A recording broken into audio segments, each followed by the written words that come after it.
I'm here with my good friend Rabbi Zalman Duchman from Colel Chabad, and we're having a Teves Farbrengen a few days early, a little bit early, because the rabbi is going to be in Eretz Yisrael, an important and holy business for Colel Chabad and Teves. We're here in Crown Heights now, and we're speaking about the important connection between the life's work of the Alter Rebbe and the fund, the Colel Chabad Tzedakah fund, which the Alter Rebbe founded.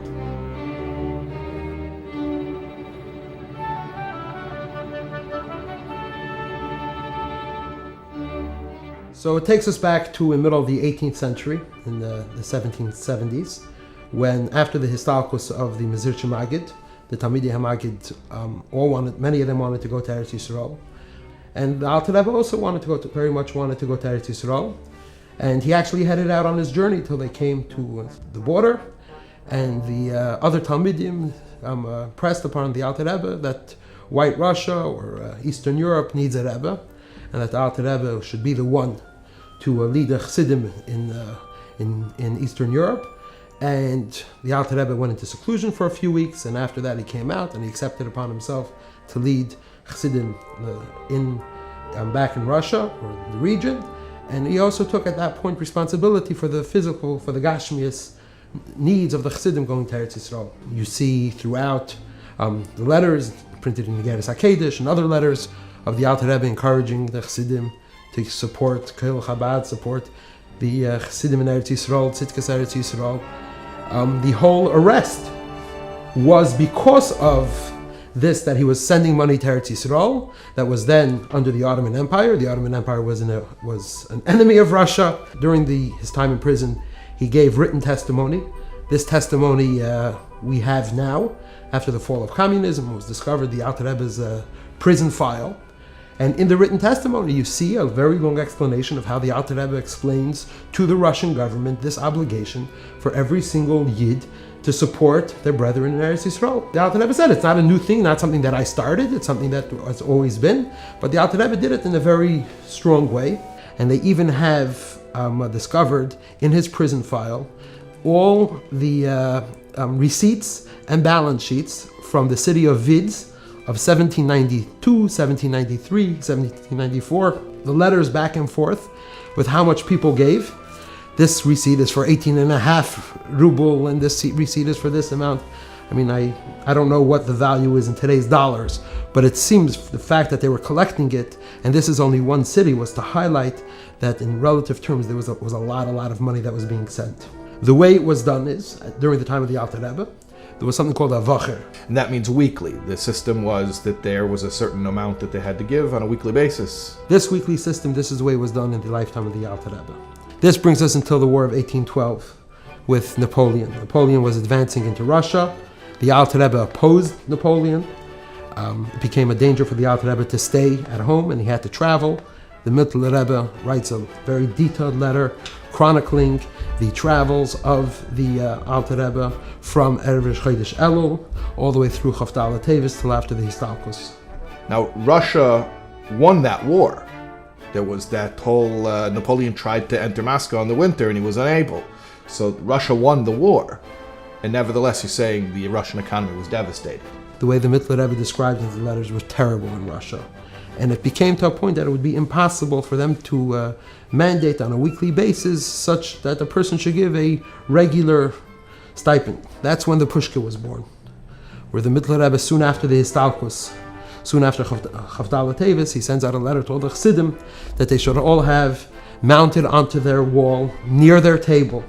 And he says to put in either a katan or a half a katan, a penny, a half a penny, 2 pennies before you eat breakfast. If you have guests, every person should give in a penny, a penny, a penny. For women, before they bake challah, they should also give, and also before benching licht. Then the Mittler Rebbe writes that they're going to go around collecting the pushkas, and to make sure to see how many kapkis and the ruble is in each one, to make sure that Chassidim were taka giving every single day and multiple times a day.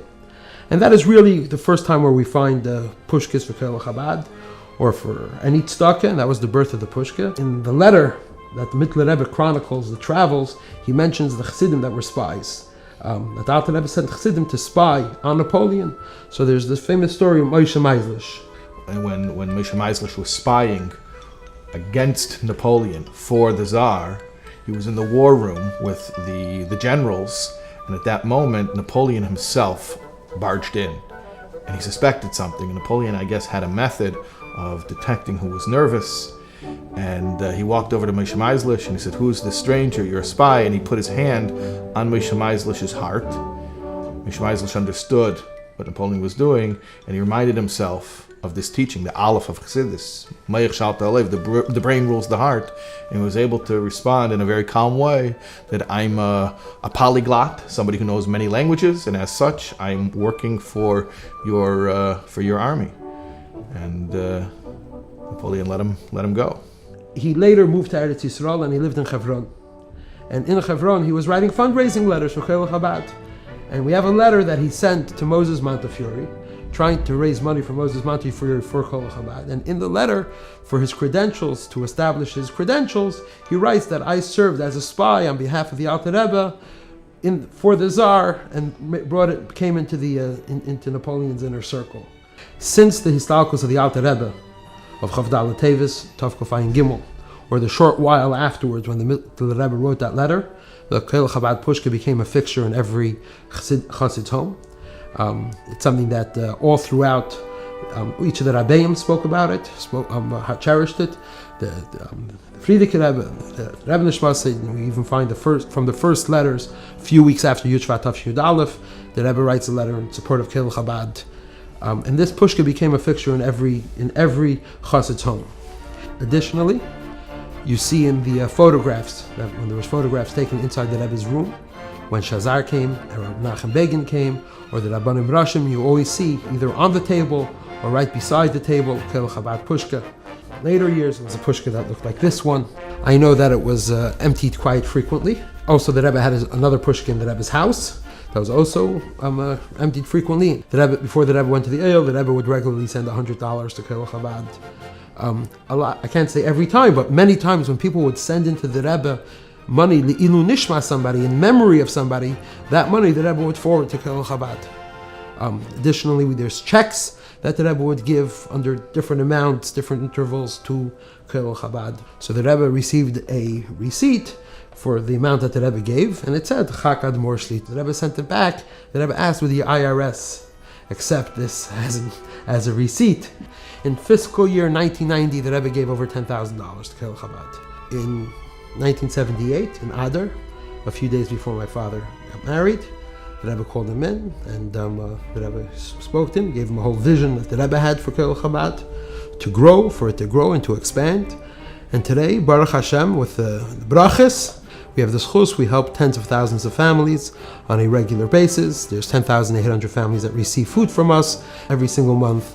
There's 3,000 people that eat in our soup kitchens every single day. There's many amanas and yesayimim that benefit from us. We help them with regular stipends, financially, help them scholastically, and a whole host of other programs. Today, Baruch Hashem, there's well over 250,000 Colel Chabad Staka Pushkas in people's homes. And it's not just in their homes, but people fill it up regularly, and they send the money, and we send the money to Eretz Yisrael. And this is in addition to support people give through the internet, but the Pushka system, same way it's operated for the past 206 years, supporting the Alter Rebbe Tzedakah that's operating for the past 231 years.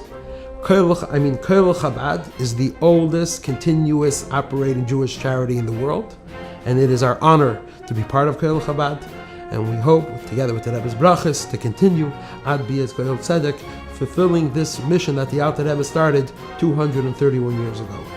Every Farbrengen has to have a practical outcome. Those who are looking for a resolution, something practical to do with all this inspiration, we can contribute to the Alter Rebbe's own tzedakah, to Colel Chabad. Colel Chabad has created special for tonight's occasion a link, colelchabad.org/24 Teves, and there you can contribute and bring the inspiration of tonight's Farbrengen into actuality. And it should be a blessing and a merit for all of us.